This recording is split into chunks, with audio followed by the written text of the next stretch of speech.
দুই যুগ আগে ২০০১ সালে রাজধানী রমনা বটমূলে ছায়ানটে বৈশাখ বরণের অনুষ্ঠানে বোমা হামলার ঘটনা ঘটে, তাতে প্রাণ হারান ১০ জন। পরে ২০১৪ সালে বিচারিক আদালত ৮ জনকে মৃত্যুদণ্ড ও ৬ জনকে যাবজ্জীবন কারাদণ্ড দেয়। বিচারিক আদালতের রায়ের বিরুদ্ধে হাইকোর্টে আপিল করেন সাজাপ্রাপ্তরা। এরপর পেরিয়ে গেছে আরও ১১ বছর।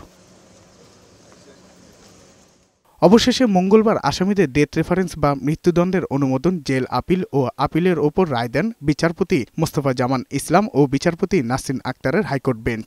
রায়ে মাওলানা তাজউদ্দিন ও জুয়েলকে যাবজ্জীবন কারাদণ্ড দেন। ৯ আসামির মৃত্যুদণ্ড ও যাবজ্জীবন সাজা কমিয়ে ১০ বছরের কারাদণ্ড দেয়া হয়। রায়ে হাইকোর্ট বলেন, রমনার বটমূলে বর্ষবরণে বোমা হামলা ছিল মুক্ত চিন্তা ও প্রগতিশীল ধারণার উপর আঘাত।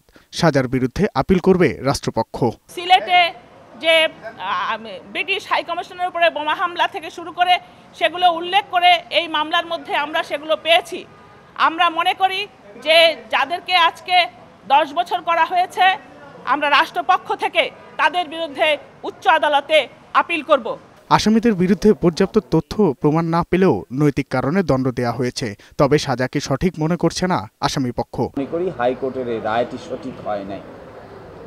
হয়তো লিগ্যাল এভিডেন্স না পেয়ে মাননীয় হাইকোর্ট বিভাগ নৈতিকভাবে সাজা দিয়েছেন, আইনের দৃষ্টিকোণ থেকে সাক্ষ্য প্রমাণের ভিত্তিতে নয়। আসামিদেরকে সাজা দিয়েছেন, যদিও তাদের সাজা খাটা শেষ হয়ে গেছে, তারা জেল থেকে মুক্তি পাবেন, তারপরেও আমরা এই বিষয়টি উচ্চ আদালতের নজরে আনব এবং উপযুক্ত সময়ে আপিল দায়ের করব। তারা রিলিজ পাবে, যেহেতু ইন দি মিন টাইম ১০ বছর তাদের সার্ভ আউট হয়ে গেছে।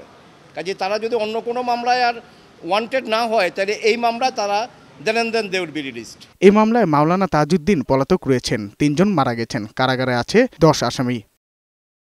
সাজ্জাদুর রহমান, বৈশাখী সংবাদ, ঢাকা।